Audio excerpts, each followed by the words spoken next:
BignCornfed. This is my podcast. I talk about everything. I talk about things you can't talk about at the dinner table on Thanksgiving. Although, if you've got a cool family, you can. Today, we're going to be talking about the CIA. Well, actually, it's going to sound like a lot of different topics, but it actually all relates to our favorite three-letter agency. So stay tuned for that. All right, what else are we going to talk about, Martin? I think there's a few more. Well, let's see. We've got Syria and what's going on in the Middle East. We've got the JFK files, which is huge because the JFK files, 80,000 documents, initially looked like it wasn't going to be much, but there were a couple of researchers. Epoch Times, shout out to you guys. You're kicking some ass. They've got a researcher who actually knows people at the archives, the National Archives. And he went in there and he talked to them about like, okay, but let's say I wanted to dig a little deeper. How would I do that? And they said, it's funny you ask because we've got a lot of stuff that's not declassified that we have to declassify before we release. So you tell us exactly what you're looking for, and we could probably just declassify it for you right there and hand it to you. Holy shit. So the first thing he asked for was the church committee hearings. He wanted to know when Jesus James Angleton, who was counterintelligence, the guy was at the CIA from the beginning, before it was the CIA, all the way up through JFK's assassination and through the 60s. And he was the head of counterintelligence. This guy knew everything about everyone. There was nothing this fucker didn't know. And he testified, and of course it was all very hush-hush, it was top secret. That's been declassified. And some of the shit he said, it's not something that the mainstream media is talking about. It's a lot of, like Tucker Carlson, I don't even think has this information yet, but he will, and he'll talk about it. But we're going to talk about it first. And it's very interesting because it seems like the CIA is involved in basically everything that's wrong with this country. Because the other things we're going to talk about are Syria and what a complete clusterfuck that is. And by the way, that's an actual term if you were ever in the Marine Corps, which I was. Clusterfuck, FUBAR, by the way, if you ever hear a reporter say FUBAR, they don't know what that means because it means fucked up beyond all repair. If they say that they've hit a snafu, that means situation normal, all fucked up. I don't think that these college kids at ABC know what they're saying when they say that, but I find it amusing.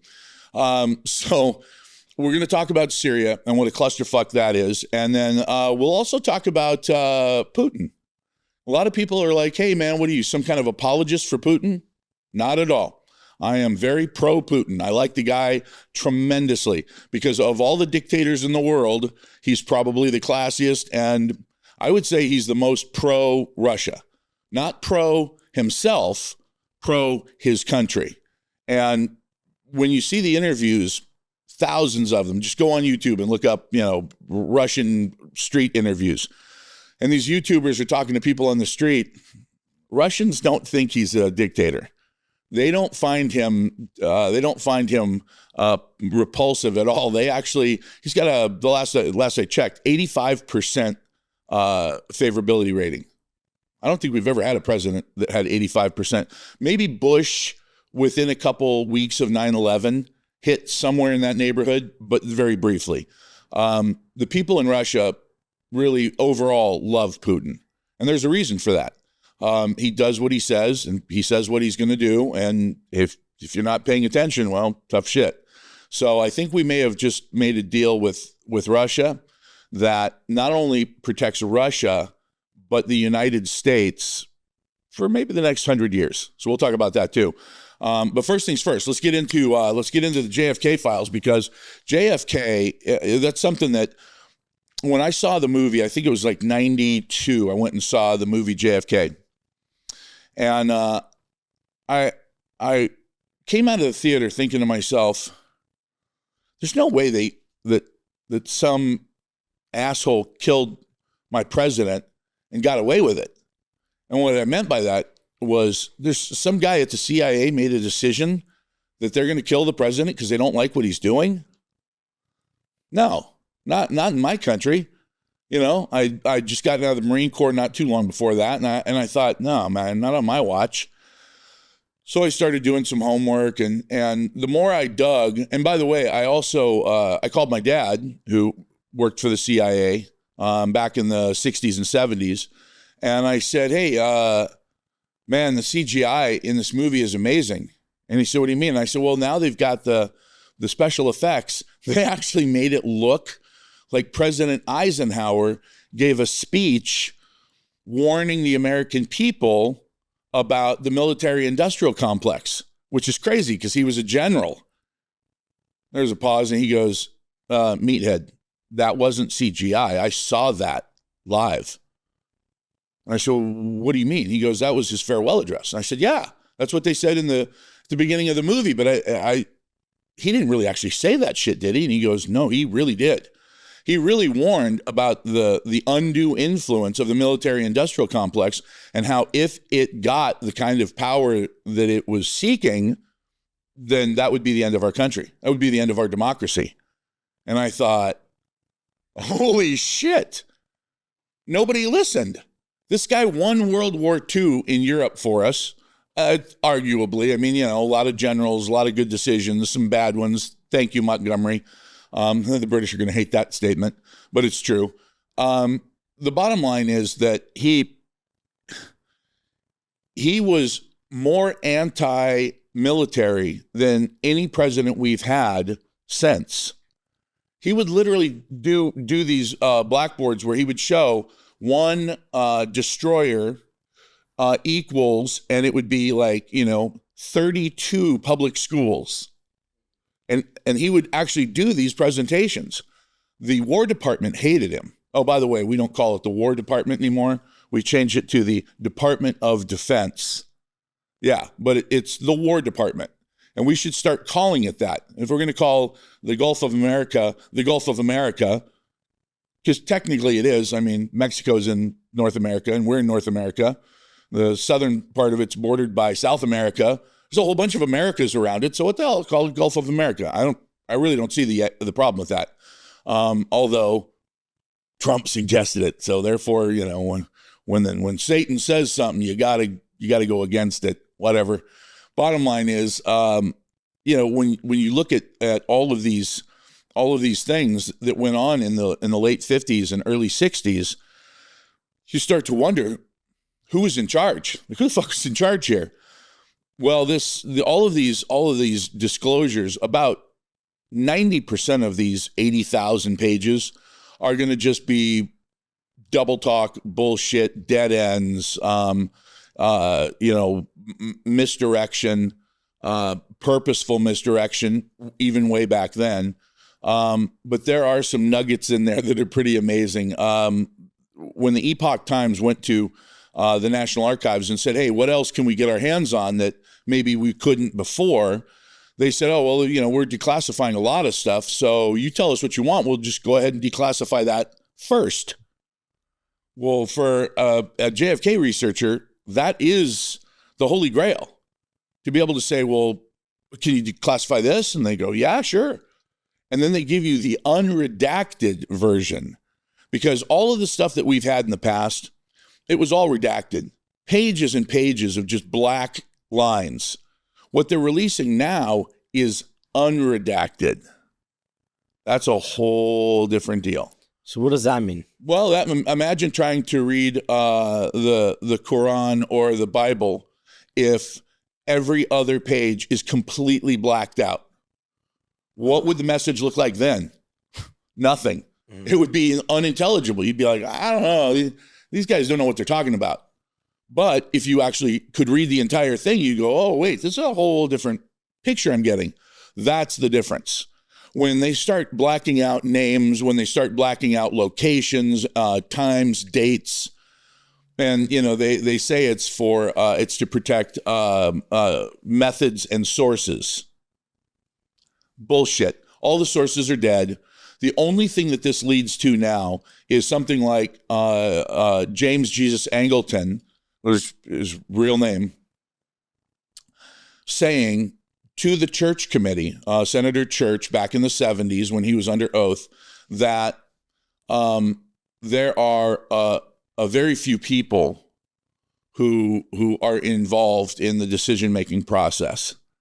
And when he was asked directly, do you and I believe it was Helms was the CIA director, and Angleton was the director of counterintelligence. So he was the one who looked for all the spies inside the network, which was ironic because his chief deputy was a spy for Israel the whole fucking time, and he didn't know it, which is really amazing because his job was to find spies inside our government. And the closest spy to him was his deputy.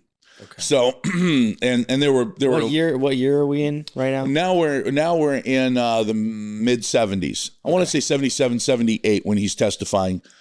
And basically what he explains is that there are times when they go outside of the CIA for approval for certain operations, but it's only on a need-to-know basis. What does that mean? That means that I'll tell you if I think you need to know. Well, if I'm going to do something highly illegal and you're in the Congress, maybe you don't need to know. So there were literally two guys in the CIA who had to know what was going on. That's it. No oversight, nothing. And as it turns out, they didn't know what was going on all the time either, because they compartmentalized it. And there are certain things that people don't understand. It's like, oh, well, you didn't give the order to kill somebody. No, but I told somebody like me when I was 17 and I first joined the Marine Corps that this person is clearly an enemy of the state, clearly a clear and present danger to the United States of America. What does that mean? Well, kill him. You just told me to kill somebody. Now, did you have to say, go and kill him? No, of course you didn't have to.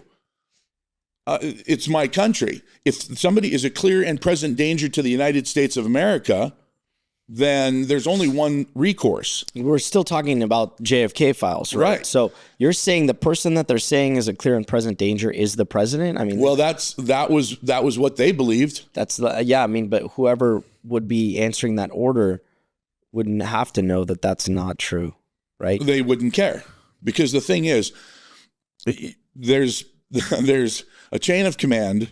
There's totally blind loyalty, which there are a lot of guys out there, and this is what I used to say. I know that this is something that some of the guys I worked with said. I just carry out orders, and I hope to God that if you're going to point me at somebody, that you're pointing me at the right person. But I have to have faith that the guys above me are smart enough to make the right decisions, because if I don't think that, the whole thing falls apart. I can't do my job. So I have to believe in my chain of command. So if it comes all the way down the chain of command that that's a bad guy and he needs to go, I have to believe that that's true. When you hear that the bad guy is the president, though, that doesn't make sense.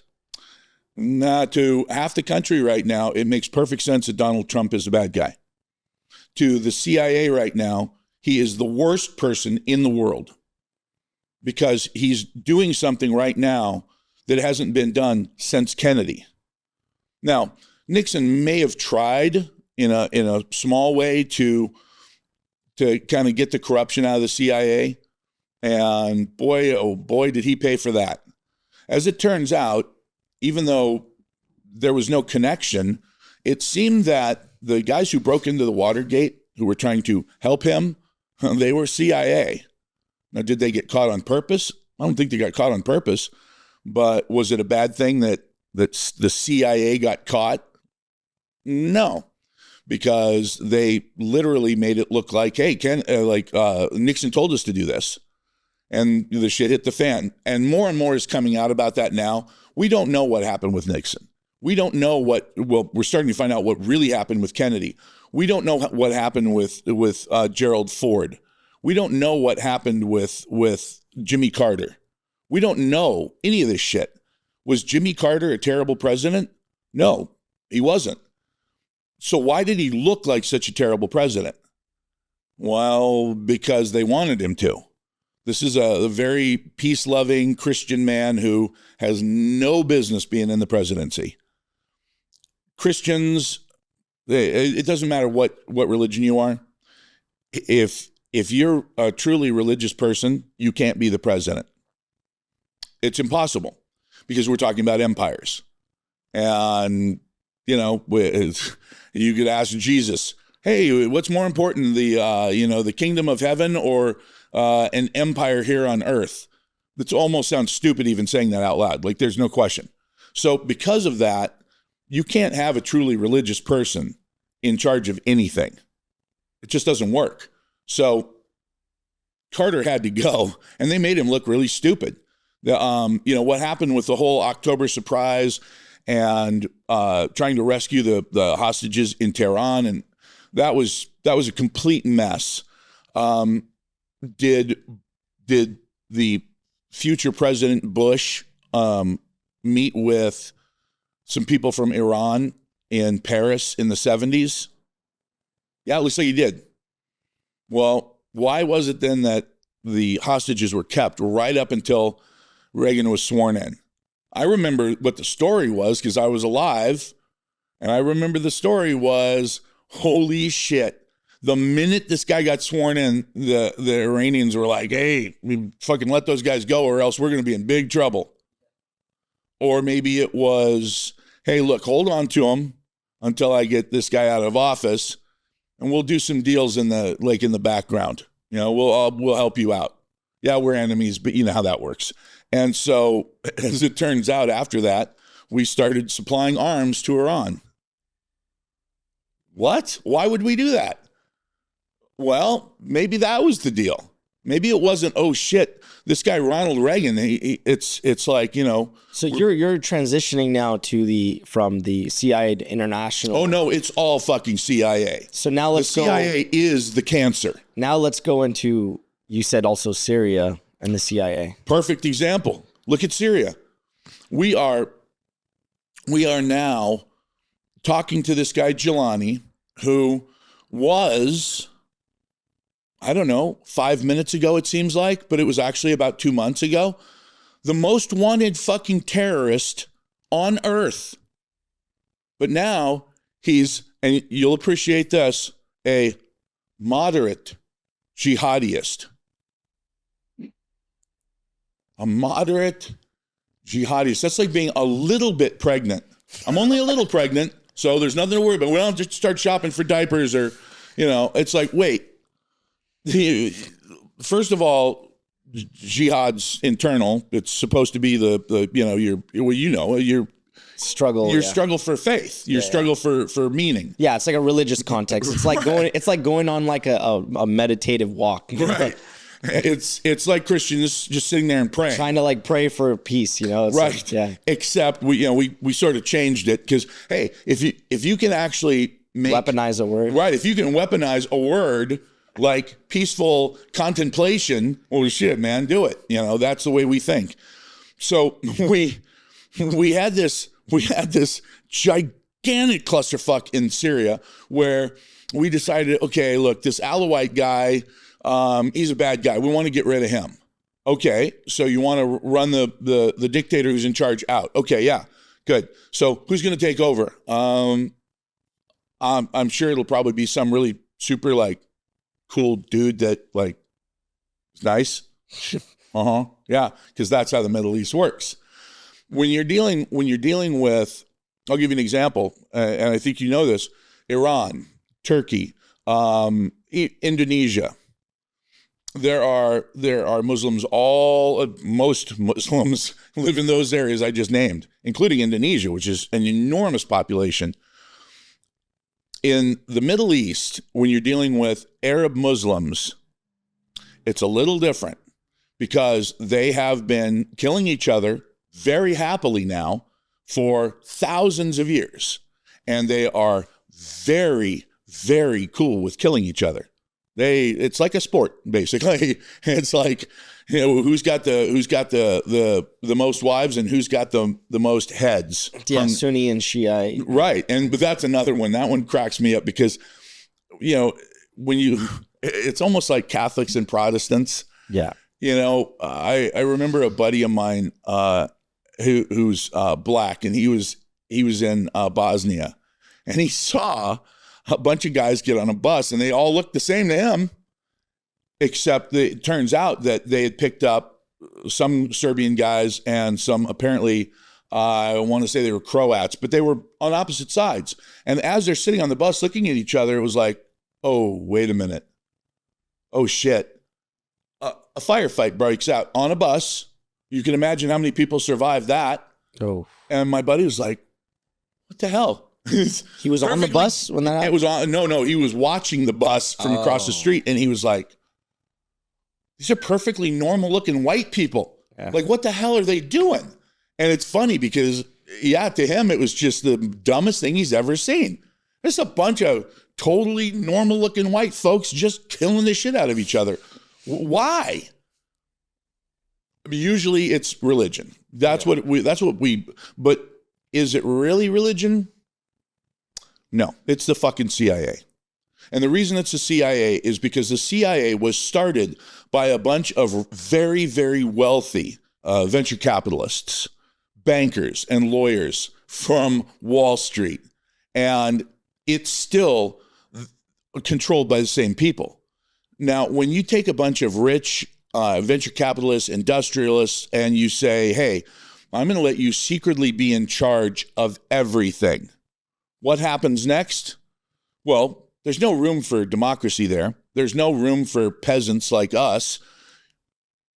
You just got to do what you got to do. And if people get in the way, well, we know how to get rid of them. And it's been like that. Smedley Butler, who's one of my favorite Marines, it's a hell of a name, Smedley. That is actually his name, S.M., Smedley. Smedley Butler is an interesting dude. Two, not one, two of the highest honors that you can possibly get it's the highest honor there is. When you earn the Medal of Honor, it means that you knew that there was absolutely zero chance that you would survive whatever you were doing. So you had to show valor in a way that you knew and people around you could see that whatever you did saved people, and you knew that you couldn't possibly survive doing it, but you did it anyway. That's why the Medal of Honor is mostly given to people who are dead, because they don't survive. He had two of them. That's just unbelievable. He wrote a book after he retired as the commandant of the Marine Corps. This is the guy who is in charge of the baddest fighting group that's ever existed. He wrote a book called War is a Racket. Yep. And the book it's fairly short. It just talks about how the United States government uses the Marine Corps for things like banana companies, like Dole. How all of these different wars that we fought in El Salvador, Ecuador, Nicaragua, etc., China, the Boxer Rebellion, all these things, it all has to do with corporate America using the United States Marine Corps to kill people they didn't like. He wrote that back at the turn of the last century, way before World War I and World War II. So when Roosevelt took over, Franklin Roosevelt later, when he took over, there was a coup. You probably don't know this, but there was a coup. A bunch of rich industrialists got together and they went to Smedley Butler and they said, hey, look, you've got at least 50,000 men that are completely and totally loyal to you. We would like you to overthrow the government of the United States. And he promptly went directly to Congress and said, hey, guys, this group of guys, and I believe Ford was in on it. That Ford, Henry Ford, and a bunch of others were in on it. And he said, these guys are trying to overthrow the government of the United States. And the Congress went, oh, that's terrible. We're going to have hearings. Of course, nobody went to jail. There were a few slaps on the wrist, a few warnings. If I tried to overthrow the government, I'd be in prison for the rest of my life. But then I'm not a billionaire. If I were a billionaire, it might go a little differently. So this is the kind of influence that industry's always had on any government. But then if you can really hone it down to where let's say you're not just industry and you're not just leaning on the Congress and the president, your own representative in your own district and saying, hey, man, we got to go into El Salvador. We got to go into El Salvador. Guatemala is a perfect example. We got to go into Guatemala, and we've got to get this guy out. He's bad for the country. He's bad for business. Well, what's he doing? He's a socialist. He wants to take our money. It's my fucking money. It's my company. But no, it's our money. He wants to take our money and chop it up and give it to the poor people, which of course, they're just going to waste it on booze, and then they're going to be broke and we're going to be broke. Everybody's going to be broke. What good is that? So what we want to do is we want to sort of help his competitor get a little foothold. Okay, you want to help his competitor get a foothold. What does that mean? I want to execute the president of Guatemala and put in my guy, who happens to be a psychopath, who's a general, who's probably already got 2,000 or 3,000 murders under his belt. So he's really good at it. And everybody's terrified of the fucker, so nobody will stand up to him. Oh, all right. He's a moderate. Yeah, let's put him in. And that's exactly what has happened over. Now, imagine this. Imagine that you could take that kind of influence that business has had over government for thousands of years, and then you could also, on top of that, legitimize your own spy network where it's just for business people. It's just for corporate titans who come together through lawyers and through lobbyists, and they go into other countries around the world and they identify the targets being what they want, whatever resources it is. There's a great line. So how do we tie that to today? Because you said today there's also... Jimmy Carter. Jimmy Carter actually said, if we want to drive station wagons, gas guzzlers, of course, back then it was station wagons. There were no SUVs per se. If we want to keep driving gas guzzling station wagons, we have to go into the Middle East. We have to disrupt their society. We have to disrupt their politics. And we have to destabilize the entire region and keep it destabilized until we're done taking their oil, until they're completely out of oil. Mm-hmm. You know what we call that today in the DOD? The Carter Doctrine. We still call it the Carter Doctrine because it was his, and it wasn't his idea to do it. His point was, we don't want to do this, but this is what we would have to do, hypothetically, if we wanted to keep using oil forever. And Reagan came in and said, fucking great idea. And he was like, no, that's not an idea. Oh, shit. And that was it, man. We ran with it. We took the fucking solar panels off the top of the White House the first day that Reagan was president. And we said, yeah, fuck solar. We're going oil, baby. And all we got to do is kill a bunch of Arabs to get it. How hard is that? They don't even have nearly the weapons we do. And that was it. We also went to war. We brought Saddam Hussein, and we actually were friends with Saddam him. Was our boy. Yeah. So was the Taliban. We used the Taliban against the Russians, right? So get this. The Taliban, one of the funniest things I've ever seen. And please look this up. If you go on YouTube and you look up Taliban at the White House, the leaders of the Taliban came and they met with all of the all of the heads of whatever, pick somebody, but specifically Donald Rumsfeld, Secretary of Defense. They shook his hand, and I've got all the pictures and everything. And then Donald Rumsfeld talks about how the Taliban is now completely and firmly in charge of Afghanistan, and we're going. And they're just sitting there with him in a picture, all they're missing is the rifle, right? Right, and so he says, "I'd like to introduce the head of the Taliban's, basically their PR group." The guy comes up. And he says his little spiel about how he's looking forward to working with the United States. And a reporter asked him a question about, the sort of the track record. And he says, but the spiel. Look, first of all, Islam is a religion of peace. And now that we've established a caliphate that can last for 1,000 years, there's no reason for us to have any issues or any violence. And we have very strict laws, but as long as you understand these laws, there's no issues. Like, it's going to be a beautiful country, and you're more than welcome to see it. Come and see it. And then a woman stands up in the back, a woman reporter, and she says, "Well, what about your terrible, abuse of women and how you have women have no rights and girls have no rights and child marriages?" And the guy looks at her and he says, "Your husband clearly doesn't beat you enough." And the room goes fucking silent. Wait, is this a real video or? It's a real video. He literally says to this woman reporter, "Clearly, your husband does not beat you enough." And I went, "Oh my God, this is fucking classic. Thank you, God. This is perfect.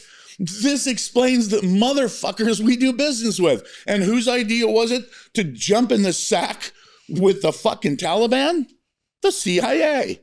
Now, what was the only problem we had with the Taliban? We only had one real problem with them. They went in and they started threatening farmers and saying, "You got to stop growing poppies. You can't grow fucking poppies. You got to grow something else. Doesn't matter what. Grow whatever you want, but don't grow poppies or we'll cut your fucking head off." And they did. Poppy production in Afghanistan, the number one place in the world for poppies, dropped to 0 instantly. Well, that's a problem. For the U.S. Oh, and for Europe. Because would you rather have junkies doing real heroin, the good stuff, or would you rather have them doing synthetic shit that could kill them? Well, personally, I mean, look, if I'm doing heroin, I'm doing the real good stuff. I haven't yet, but if I ever do, I'm not fucking around with that synthetic crap. I'm going straight for the good stuff, Give me the organic shit because it's better for you. So poppy production dropped to 0. Now, there was a guy who was supposed to do a report for the CIA. He goes to Afghanistan a couple years after we get there, and all hell breaks loose, right? And we're freeing Afghanistan. We're going to bomb them all the way to freedom. He gets there, and his job is to find out what the deal is with poppy production. So he tells the guys on the ground, "Take me to this province." And they said, no. We're not taking you up there. Oh, it's too dangerous. He said, "Look, as whatever he was, as a public servant, he's like a GS-22 or some shit. So he's way up there. His rank, if you translate it into the military, his rank would be a lieutenant general. Now, all the guys in the military know this. So he says, "Look, I'm a fucking lieutenant general. You will take me to this province." And they were like, "Oh, fuck. All right." So they take him up there. Everybody's like, "Look, it's really dangerous here." And he goes, "Okay, sure, no problem." They're out in the Jeep cruising around. He says, "Stop here. I want to talk to that farmer." No. Oh my God. If you talk to that farmer, by the time we get back to the Jeep, we'll all be dead. He says, "Yeah, all right. Let me talk to this farmer now." So they stop the Humvee and he gets out. He goes over to the farmer and he says, "Listen, I noticed you're growing poppies. Lots and lots, acres and acres of poppies." And the guy, this old man goes, "Hey, now wait a minute. Your guys told me when they got here a couple of years ago that as long as I was willing to turn over the Taliban names to them, I could do this." And he goes, "I'm sorry, what did you just say?" And the guy, his handler, goes, "Yeah, we're under imminent danger of an attack at this point. We got to go." And he literally grabs him and walks him back to the Humvee. And the CIA analyst is like, "What the fuck did he just tell me?" He just said that the Americans told him that if he was willing to cooperate with them, he could grow as many poppies as he wanted. Mm-hmm. Oh. Smells like CIA again, doesn't it? And this guy worked for the American military. Oh, he was exposing the CIA. This guy was to keep making it clear for people in the CIA. He's a CIA analyst sent over there to find out what the story is with poppy production and are we making any headway? Blah, so blah, if he's blah. in the CIA, why doesn't he not know what the CIA is doing? Because nobody in the CIA is supposed to know that the CIA said, hey, it's okay to grow this shit, just don't tell anybody. But he went to this old farmer who thought, oh shit, I'm in trouble. Why did they send him? That's a good question. Because probably somebody else, some idealistic turd with a college degree, said, hey, we should probably check up on this. Okay, well, he obviously didn't talk to his boss's boss's boss. And by the way, it's so segregated, it's so compartmentalized that is it possible that the director of the CIA did not know that the CIA was going to kill the president of the United States? Yes, it's entirely possible. And the reason is they compartmentalize to the point where the left hand does not know what the right hand's doing on purpose. It's plausible deniability. You have to have plausible deniability. Otherwise, you're endangering the entire CIA. So as long as it's a few bad apples, you're going to hear that a lot in the next few months. As more and more information comes out that Martin Luther King was probably not shot by a complete and utter, literally, when I say alcoholic, I'm not talking about a functioning alcoholic like I was when I got out of the Marine Corps. Not a guy who can, drink a 12-pack and go to work the next day. James Earl Ray was just a complete alcoholic. Noon, he's gone. You're telling me that he sat in a public bathroom without getting noticed for, I think it was either 8 or 12 hours. He just sat there. And then he took a shot from a block away and nailed Martin Luther King. Not a chance. I don't buy it. When Martin Luther King was talking about black rights, nobody cared. Because who cares? Talk about the rights of colored people. Who cares? Is that a threat to the establishment? No. Oh, you can talk about it all day long. Let's see you actually do it. Okay? That's really the key. Let's see you actually implement that. So nobody worried about it. But then he started talking about war. He started talking about the fact that it seemed really odd that so many people of color who were poor ended up being drafted. And so many rich guys and their kids didn't have to go because doctor's notes. And he felt like that might be a little less than fair. And as soon as he started talking about the war and he started talking about how we need to end the Vietnam War, well, that was the end. That kind of wraps up what we're talking about today as far as the CIA. I just want you to remember one thing. After watching this, you're probably thinking to yourself, why do the words conspiracy theory even exist? That term was invented by the CIA to discredit people. The next time somebody says you're a conspiracy theorist, you have my permission to punch them in the mouth. Because until this government proves that they've stopped lying to us, all I have is information from the day I was born until today that they have lied to us about every single major event in my entire life. If you want to know more, you can click here or here, wherever it is. I see people point to the wrong place all the time. So it's here somewhere. Click on that and you'll find out more.